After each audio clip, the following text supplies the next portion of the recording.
చంద్రబాబు నాయుడు గారు, లోకేష్ అన్న గారు చాలా కాన్షియస్‌గా ఎక్కడ ఆవేశంలో ఎందుకంటే అందరం ఫేస్ అయినామండి. It was not a small thing.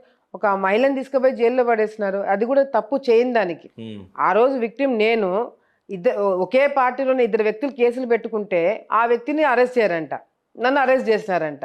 సరే జైల్‌లో పెట్టినారు. ఎన్ని సార్లు కేసులు పెడతారు?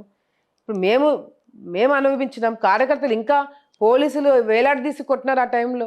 ఇట్లాంటి కార్యకర్తలందరూ ఆవేశంతో ఎందుకు గెలిచినాం? అంత అంత కసిగా ఎందుకు గెలిచినాము? ఇట్లాంటి వాళ్ళు రాష్ట్రాన్ని నడపకూడదని కసితో గెలిచినాము.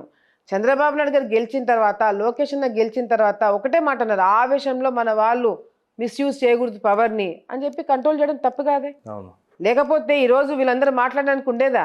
హ్మ్. ఈరోజు భయపడనని చెప్పి మాట్లాడి ఇది చేస్తున్నారు. మీరు ఒకటి గమనించారో లేదో వీళ్ళ మీద ఒక కేసు ఉండదు ఎప్పుడు. ఎప్పుడు సందు దొరుకుతుందా, ఎప్పుడు దూరిపోతారా అని చెప్పి పారిపోయే రకాలే తప్ప, ప్రతిపక్షంలో ఉన్నప్పుడు ఒక కేసు కూడా ఏపించుకోవాలని ధైర్యం లేదు వీళ్ళకి.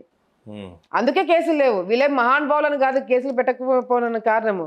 ముందుకి ఎవరో ఒకరిని బలి చేస్తారు. వీళ్ళు వెనకాల కూర్చొని చూడడం అనేది వీళ్ళకి అలవాటు.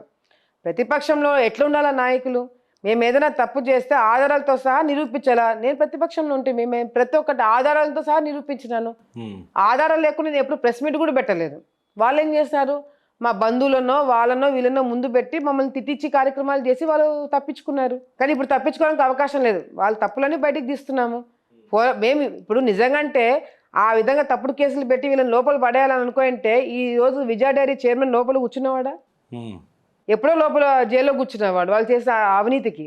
కానీ సిస్టమ్ ప్రకారం పోవాలా, సిస్టమ్‌కి గౌరవం ఇవ్వాలా, మనం లా అండ్ ఆర్డర్ మెయింటైన్ చేయాలని చెప్తూ వస్తున్నాడు కాబట్టే కదా ఇంత డిలే అవుతుంది. హ్మ్. లేకపోతే వీళ్ళు ప్రెస్ మీట్‌లు పెట్టడానికి అవకాశం కూడా తెలుగుదేశం పార్టీ కార్యకర్తలు ఇచ్చేవాళ్ళు కాదు.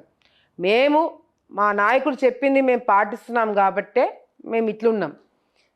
సో, మీరు మీ నాయకులు చెప్పింది పాటించారు కాబట్టే మీరు ఇళ్లల్లో కూర్చున్నారు.